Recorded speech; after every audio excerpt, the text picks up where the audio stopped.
Okay, today our topic is respiration in plants, chapter 14.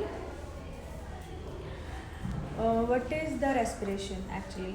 Respiration ਕੀ ਹੁੰਦੀ ਆ human beings ਵਿੱਚ ਵੀ ਅਸੀਂ ਕਰ ਚੁੱਕੇ ਹਾਂ ਹੈ ਨਾ respiration breathing and respiration and 10th ਵਿੱਚ ਵੀ ਇਹ ਹੈ ਕਿ what is respiration respiration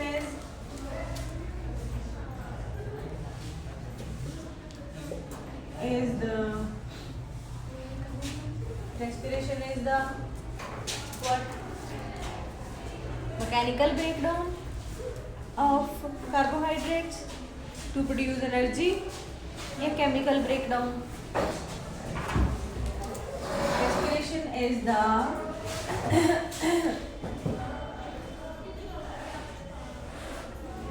catabolic process in which food is consumed या broken to form energy.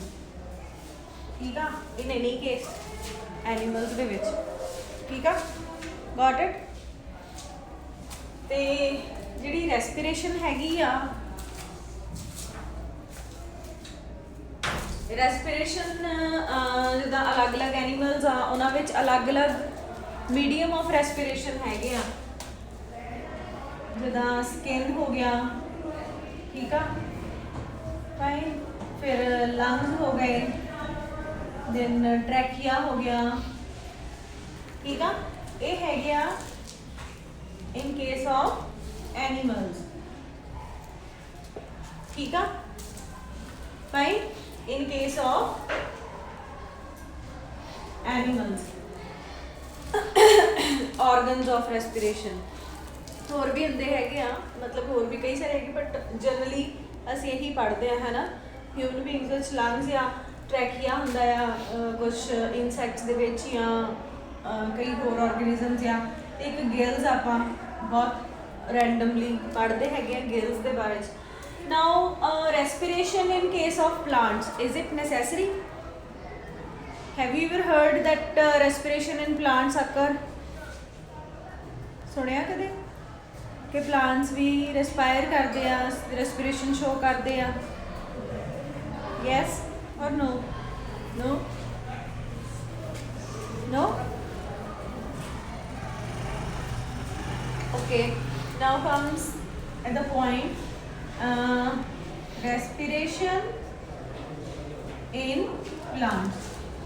देखो भी तुसी photosynthesis की process कीती कि exchange of gases ਹੁੰਦਾ atmospheric carbon dioxide ਜਿਹੜੀ ਹੈਗੀ ਆ ਉਹ carbon dioxide use ਕਰਕੇ ਤੇ ਜਿਹੜੇ plant ਹੈਗੇ ਆ ਉਹ food form ਕਰਦੇ ਆ ਹੁਣ ਅਸੀਂ respiration basically ਕੀ ਕੀਤਾ ਕਿ ਇੱਕ catabolic process ਆ with which the energy is being formed which is used by the animal body or whatever if it is in plants then by the plant body ठीक है now what will happen in plants exchange of gases occur है ना exchange of gases occur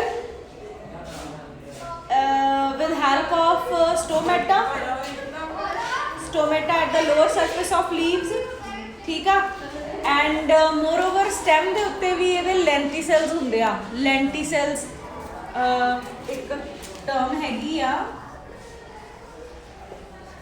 stomata ਇਹ ਜਿਹੜੇ ਹੈਗੇ ਆ they help in respiration in case of plants ਤੇ basically respiration ਕੀ ਕਰਦੀ ਪਈ ਆ ਇੱਥੇ એનર્ਜੀ ਪ੍ਰੋਡਿਊਸ ਕਰ ਰਹੀ ਆ ਇਨ ਦਾ ਫਾਰਮ ਆਫ ATP ਹੈ ਨਾ ਤੇ ਰੈਸਪੀਰੇਸ਼ਨ ਦਾ ਮਤਲਬ એનર્ਜੀ ਪ੍ਰੋਡਿਊਸ ਕਰਨਾ ਆ ਤੇ એનર્ਜੀ ਜਿਹੜੀ ਪਲਾਂਟਸ ਨੂੰ ਵੀ ਤਾਂ ਚਾਹੀਦੀ ਆ ਦੇਖੋ breathing and respiration these two are different mechanisms ਠੀਕ ਆ ਬਰੀਦਿੰਗ ਜਦੋਂ ਅਸੀਂ ਸਾਹ ਲੈਂਦੇ ਆ ਬਰੀਦ ਕਰਦੇ ਆ ਤੇ ਸਾਡੀ એનર્ਜੀ ਯੂਜ਼ ਹੁੰਦੀ ਆ ਸਾਡੀ ਬਾਡੀ ਦੀਆਂ ਕੈਲਰੀਜ਼ ਬਰਨ ਹੁੰਦੀਆਂ ਆ that is exchange of gases ਠੀਕ ਆ ਕੁਛ ਕੈਟਾਬੋਲਿਕ ਐਕਟੀਵਿਟੀਜ਼ ਹੁੰਦੀਆਂ ਨੇ ਕੁਛ ਐਨਾਬੋਲਿਕ ਐਕਟੀਵਿਟੀਜ਼ ਹੁੰਦੀਆਂ ਵਿਦ ਆਕਸੀਜਨ बट उस वेले जिहड़ी एनर्जी हैगी आ वो यूज़ भी हुंदी आ।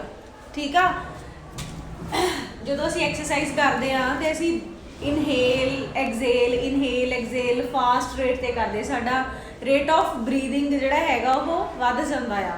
Fine, the respiration is totally different word from breathing.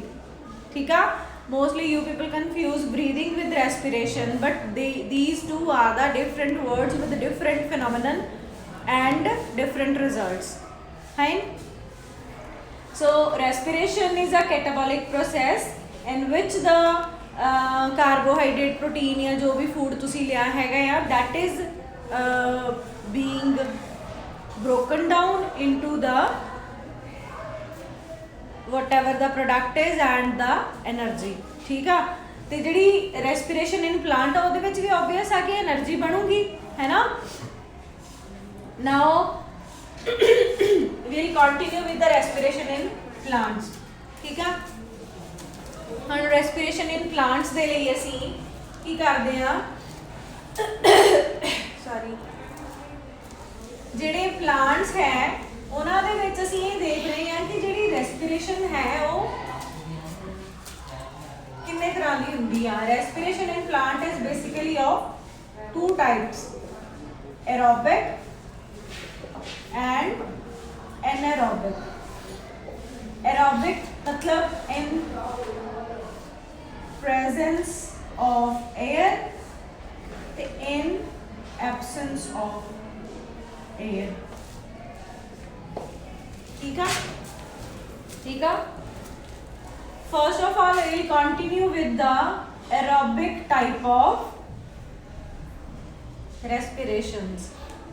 ठीक, aerobic type of respirations साडे कोल इन्ने 3 to 4 इन्ने ਇਹੋ ਜਿਹੇ ਮੈਕੈਨਿਜ਼ਮ ਦਿੱਤੇ ਆ ਜਿਹੜੇ ਕਿ aerobic respiration ਨੂੰ ਰਿਪਰੈਜ਼ੈਂਟ ਕਰਦੇ, ਉਹਦੇ ਪਾਥਵੇਜ਼ ਆ।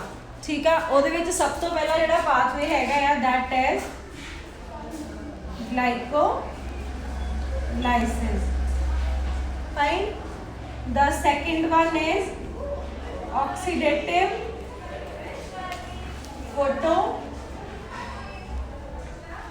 phosphorylation। okay, ठीक है। the third one is दसो Krebs cycle या TCA cycle और Krebs cycle। ठीक है, then the fourth one is electron transport chain। that's it। these four are the aerobic pathways for respiration in case of plants। ठीक है, we'll discuss one by one all of these। ठीक है, ਇਹ ਸਾਰਾ framework ਜਿਹੜਾ ਹੈਗਾ ਇਹ ਤੁਹਾਨੂੰ ਦੱਸਣ ਦਾ ਬੇਸਿਕਲੀ ਮਤਲਬ ਇਹ ਹੈ ਕਿ ਜਦੋਂ ਅਸੀਂ ਇਹ ਕਰਦੇ ਆ ਮੋਸਟ ਆਫ ਦਾ ਟਾਈਮ ਅਸੀਂ ਇਹ ਚੈਪਟਰ ਕਿਤੇ ਵੀ ਇਸ ਚੈਪਟਰ ਨੂੰ ਸਟਾਰਟ ਕੀਤਾ ਜਾਂਦਾ ਸਿੱਧਾ ਗਲਾਈਕੋਲਾਈਸਿਸ ਤੇ ਆਣ ਕੇ ਉਹਨੂੰ ਸ਼ੁਰੂ ਕਰ ਦਿੱਤਾ ਜਾਂਦਾ ਕਿ ਗਲਾਈਕੋਲਾਈਸਿਸ ਇਹ ਉਹ so but what are these things. ਇਹ ਹੈ ਕਿ ਆ ਇਹ ਤੁਹਾਨੂੰ ਇਹੀ ਕਨਫਿਊਜ਼ਨ ਰਹਿ ਜਾਂਦਾ ਹੈਗਾ ਕਿ ਵਟ ਆਰ ਥੀਸ। ਇਹ ਹੈਗੇ ਆ ਐਰੋਬਿਕ ਰੈਸਪੀਰੇਸ਼ਨ ਦੇ ਲਈ ਪਾਥਵੇਜ਼। ਫਾਈਨ, ਐਰੋਬਿਕ ਰੈਸਪੀਰੇਸ਼ਨ ਦੇ ਲਈ ਪਲਾਂਟਸ ਦੇ ਵਿੱਚ ਪਾਥਵੇਜ਼ ਜਿਹਦੇ ਵਿੱਚ ਕਿ ਅਲੱਗ-ਅਲੱਗ ਪ੍ਰੋਡਕਟਸ ਜਿਹੜੇ ਹੈਗੇ ਆ ਉਹ ਯੂਜ਼ ਹੋ ਕੇ ਅਲਟੀਮੇਟਲੀ એનર્ਜੀ ਪ੍ਰੋਡਿਊਸ ਹੁੰਦੀ ਆ। ਠੀਕ ਆ, ਦੇਖੋ ਪਲਾਂਟਸ ਜਿਹੜੇ ਹੈਗੇ ਆ ਦੇ also require energy because they are living, ਦੇ ਆਲਸੋ ਰਿਕੁਆਇਰ એનર્ਜੀ। ਫੂਡ ਬਣਾਉਣ ਦੇ ਲਈ ਵੀ ਉਹਨਾਂ ਨੂੰ એનર્ਜੀ ਦੀ ਲੋੜ ਆ। ਠੀਕ ਹੈ, એનર્ਜੀ ਜ਼ਰੂਰਤ ਹੁੰਦੀ ਉਹਨਾਂ ਨੂੰ એનર્ਜੀ ਦੀ। ਦੈਨ ਉਹਨਾਂ ਦੀਆਂ ਮੂਵਮੈਂਟਸ ਚਾਹੇ ਉਹ ਸਲਾਈਟ ਮੂਵਮੈਂਟਸ ਸ਼ੋ ਕਰਦੇ ਆ ਬਟ ਉਹਨਾਂ ਨੂੰ એનર્ਜੀ ਚਾਹੀਦੀ ਆ। ਠੀਕ ਆ, exchange of gases in case of plants is little lower than that of animals। थोड़ा घट आ एनिमल्स तो। ठीक है, क्योंकि एनिमल्स ਜਿਹੜੇ ਹੈਗੇ ਆ ਦੇ ਆਰ ਫਾਸਟ ਮੂਵਿੰਗ। ਠੀਕ ਆ, and there activities are much more higher than plants. ਠੀਕ ਆ, ਸੋ ਉਹਨਾਂ ਦੇ ਵਿੱਚ ਰੈਸਪੀਰੇਸ਼ਨ ਜਿਹੜੀ ਹੈਗੀ ਆ that is at higher rate, but in case of plants that is of at lower rate. ठीक है. So this was about the introduction of respiration. Now we'll continue with the first aerobic respiration, the glycolysis. In the next lecture.